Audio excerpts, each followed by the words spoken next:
నేను ఒక హిందువుగా కూర్చున్నప్పుడు నేను శాస్త్రం ఏం చెప్తుందో అదే మాట్లాడాలి. ఆయన కూడా హిందువే కదా. ఆయన హిందువే, కానీ ఆయన అన్ని శాస్త్రాలని అంగీకరించే హిందువు కాదు. ఆయన అగ్నేయవాది, అగ్నేయవాద భావజాలం కలిగిన హిందువు.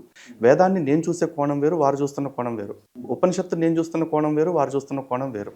అలాగే పురాణాన్ని నేను చూస్తున్న కోణం వేరు, వారు చూస్తున్న కోణం వేరు. అలాగే హిందుత్వంలో సమానత్వం అంటే నేను చూస్తున్న కోణం వేరు, వారు చూస్తున్న కోణం వేరు. ఇన్ని వ్యత్యాసాలు మా ఇద్దరి మధ్య ఉన్నాయి.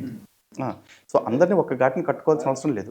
కాకపోతే ఇక్కడ నేను చెప్తుంది ఏంటంటే సూఫీల వల్ల చాలా దుర్లక్షణాలు కూడా వచ్చినాయి. మరి ఇప్పుడు మూఢనమ్మకాల నిర్మూలన సంఘాలు వీళ్ళందరూ ఫస్ట్ సూఫీలను సంస్కరించాలి.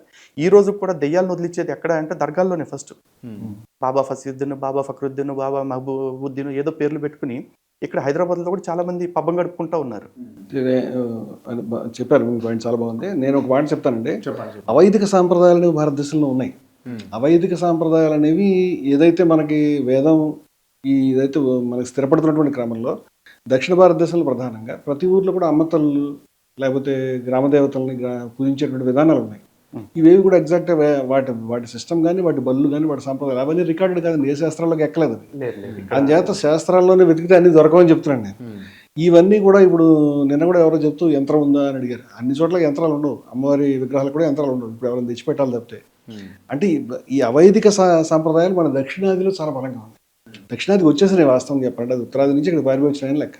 ఎవరు తీసుకొచ్చారు అసలు? అది ద్రావిడులు ఆర్యులు అని చెప్తారు. అంటే దాన్ని ఎంతవరకు హిస్టారిక్ కోణంలో చూడాలి, అంటే ఆర్యులు ధర్మేశారని ఈ థాట్స్ నేను సబ్స్క్రైబ్ చేయట్లేదు. కానీ మనకు కొన్ని లక్షలు కనిపిస్తుంది.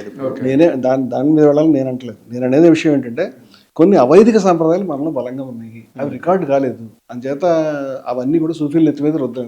సూఫీలు అంటే దయ్యాలను తోలేవాడే మాత్రం కాదండి. సూఫీలు అంటే చాలా గొప్ప విషయాలు, గొప్ప తత్వము, గొప్ప ఆలోచనలు మనకు తీసుకొచ్చి ఇచ్చారు. వాళ్ళు మన ఉదాహరణకు 4 చెప్పండి హిందూ ధర్మంలో లేనివి సూఫీలు.